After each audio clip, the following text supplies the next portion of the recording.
وهاجا ugu dambeyntiina dalka Mareykanka ayaa sida wadamada kale ee hore u maray waxa khaatib billahi laga taagan yahay saxmadda gawaarida dabadeedna wadankaas waliba lagu yaqaano highwayada ama jidadka isnacay ee 6 iyo 7 layna ee gawaaridu ay isbarbar socdaan ayaa haddana khaatiga wali la taagan yahay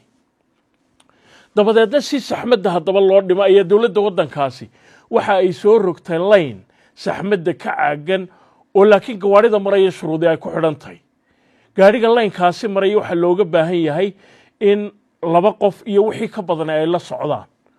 oo lama ogolo qof kaliya oo gaarigiisa toocsanaya inuu jidkaasi maro jidkaasi saxmadda ka caagan waxa marka horeba loogu talagalay in lagu yareeyo saxmadda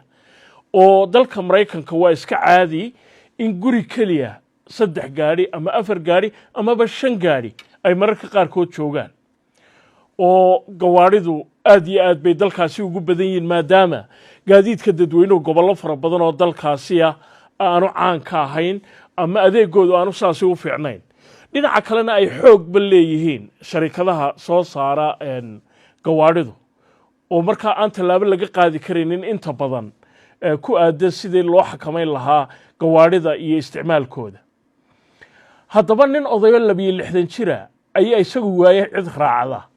iyo saaxiib mala ay sii wada shaqo tagaan oo ay soo wada noqdaan waanu ka fursan waayay line-kaas saxmadda ka caagan inuu maro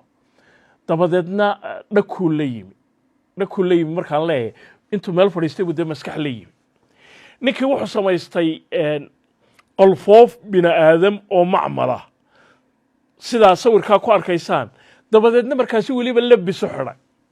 markaasaa labiskii oo keliya kuma joojinne koofiyad wanaagsanna uu xidhay marka bilayska ilaalada jidadku dee markuu xawli ku dhaafo waxay moodayaan in qof la socdo ninka gaariga wataa maalintii dambe nin bilay soo fiiro dheeri uu ninka odaga joojiyay dabadeedna ninka odayga ayaa imika ganaax lagu dhuftay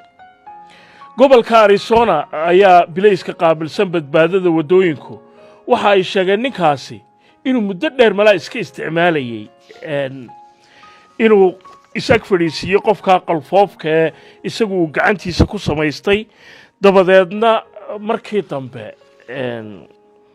sida been kastaba ay markii dambe beentiisa soo xidhay laakiin marka sheeda laga arko horta lama garanayo inuu qof bini'aadam yahay ee waliba gaariguna xuf kugu dhaafo iyo in kale laakiin ninka odayga waxaan u malaynayaa qoliyo dambo line-kaas uu ka qarxayo imika isku dayaya ayaan jirin waa tabhayo laga tabhaye